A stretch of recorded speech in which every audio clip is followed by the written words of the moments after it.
आज मैं अपने प्रिय पाठकों को एक नई कहानी सुनाने वाली हूँ। उम्मीद करती हूँ कि सहृदय श्रोताओं को पसंद आएगी। कृपया अपने अमूल्य विचारों से अवश्य अवगत कराएं। आपके विचार हमारा मार्गदर्शन करेंगे। आज से 40 वर्ष पूर्व की बात है। उस समय हम लोग मिस्टर अंसारी के घर में किराएदार की हैसियत से रहते थे। उनकी सबसे बड़ी बेटी तबस्सुम, जो उस समय 12वीं की परीक्षा देने के बाद कॉलेज की पढ़ाई के लिए प्राइवेट फॉर्म भर रही थी, जिसका घर के बाहर निकलना नाक के बराबर होता था, उनसे मेरा दिली रिश्ता था।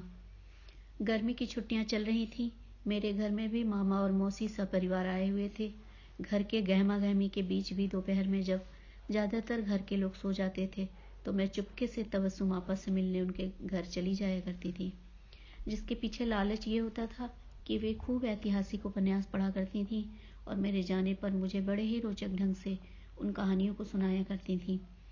मुझसे वे लगभग 5-6 वर्ष बड़ी रही होंगी, लेकिन मेरा और उनका रिश्ता श्रोता और कथावाचक से भी ज़्यादा गहरा था। तबस्सुम आपा के बड़े से घर के पीछे तरह तरह के फलों का खूब बड़ा सा बगीचा था। गर्मियों की दोपहर हम लोग ज़्यादातर समय उन्हीं पेड़ों के नीचे बिताया करते थे। पेड़ों की चौड़ी शाखाओं पर ही घंटों बैठकर अमरूद, जामुन और अधपके आम तोड़कर खाते हुए उपन्यास की रोचक कहानियों को सुनने का आनंद सहस्र गुणा बढ़ जाता था। उन मोहक पलों की यादें आज भी मेरे चेहरे पर अनजाने ही मुस्कान बनकर बिखर जाती हैं। मुझे आज भी याद है कि जब तबस्सुम आपा ने रूपमती के बाज बहादुर उपन्यास की कहानी सुनाई थी, तो वो सुनाते सुनाते ही भावुक हो गई थी और मेरी आंखें भी पनीली हो गई थी। इंसानी जीवन में कुछ रिश्ते कितने अनोखे, निस्वार्थ और सरस होते हैं, जिनके जीवन से निकल जाने के बाद भी स्मृतियां साथ नहीं छोड़ती। तबस्सुम आपा के दूर के रिश्तेदार का बेटा, जो लगभग तबस्सुम आपा का ही हमउम्र था, किसी प्रतियोगी परीक्षा में सम्मिलित होने आया, तो मिस्टर अंसारी ने उसे अपने घर पर ही ठहराया, जो लगभग महीने भर उनके घर रुका रहा। उसके जाने के बाद जब मैं तबस्सुम आपा से मिली, तब तक उन पर इश्क का खुमार चढ़ चुका था। अब उनकी ऐतिहासिक कहानियां प्रेम कहानियों में परिवर्तित हो चुकी थी। इंसानी जीवन में प्रेम के कितने रंग हैं, कितने प्रसंग हैं, कितने उत्सव हैं, कितने चिंतन हैं, कितने क्रंदन हैं, कितने इतिहास हैं, कितने वर्तमान हैं, कितने स्वप्न हैं, कितने यथार्थ हैं, कितनी प्राचीरें हैं, कितनी प्रतीक्षाएं हैं, कितने पतझड़ हैं, कितने वसंत हैं, कितने ग्रंथ हैं, कितने पंथ हैं। लेकिन प्रेम आज भी अपरिभाषित है। इस अपरिभाषित प्रेम को समझना हर युग में प्रासंगिक है।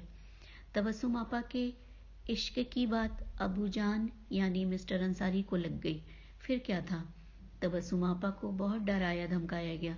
फिर भी जब बात हाथ से निकलती हुई सी लगी, तो आनन फानन में उनका रिश्ता अपनी ही बिरादरी के एक ऐसे लड़के के साथ कर दिया, जिसका परिचय ये कहकर कराया गया कि वो प्रशासनिक अधिकारी है तथा अकूत पैतृक संपत्ति का मालिक भी। लेकिन यदि पैसा ही इंसान को सुखी बना पाता, तो दुनिया में दुख दुर्लभ हो जाता।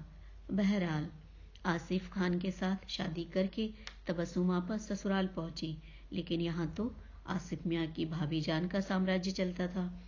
आसिफ मियाँ के बड़े भाईजान सेना में चौकी पर तैनात थे, जो साल में बड़ी मुश्किल से छुट्टियां लेकर आ पाते थे, और जब वापस चले जाते तब घर का माहौल एकदम ही बदल जाता। जो भाभी जान पति के रहते ऊंची आवाज में बात तक नहीं करती थीं, पूरे अदब कायदे में रहकर घर की जिम्मेदारी तथा बड़ी बहू होने का फर्ज अदा करती थी, वही पति के जाने के बाद एक तानाशाह की भांति घर के सदस्यों को उंगली पर नचाती। आसिफ मियाँ तो उनकी जी हजूरी में ही लगे रहते और तबस्सुम आपा डरी सहमी घर के काम में। यहाँ तक तो फिर भी गनीमत था, लेकिन एक दिन ज्वालामुखी तब फटा जब तबस्सुम आपा को कुछ बातों से अपने पति आसिफ मियाँ और उनकी भाभी जान के रिश्तों पर शक यकीन में बदल गया। फिर क्या था? भांडा फूटने के बाद आसिफ मियाँ जो काम छिपकर करते थे, अब पत्नी के सामने बेशर्मी से करने लगे। यहाँ तक कि तबस्सुम आपा के आपत्ति करने पर उनकी पिटाई भी करने लगे। लगातार मानसिक और शारीरिक प्रताड़ना के चलते तबस्सुम आपा ने अपना मानसिक संतुलन खो दिया और एक दिन उनके तथाकथित प्रशासनिक अधिकारी और अकूत संपदा के मालिक पति ने उन्हें मानसिक चिकित्सालय भेज दिया, जहां कुछ महीने बिताने के बाद उनके इंतकाल की खबर ने मुझे भीतर तक हिलाकर रख दिया और मुझे छायावादी कवि की ये पंक्तियां अनायास ही याद आ गईं। मत कहो कि यही सफलता कलियों के लघु जीवन की, मकरंद भरी खिल जाएं, तोड़ी जाएं बेमन की।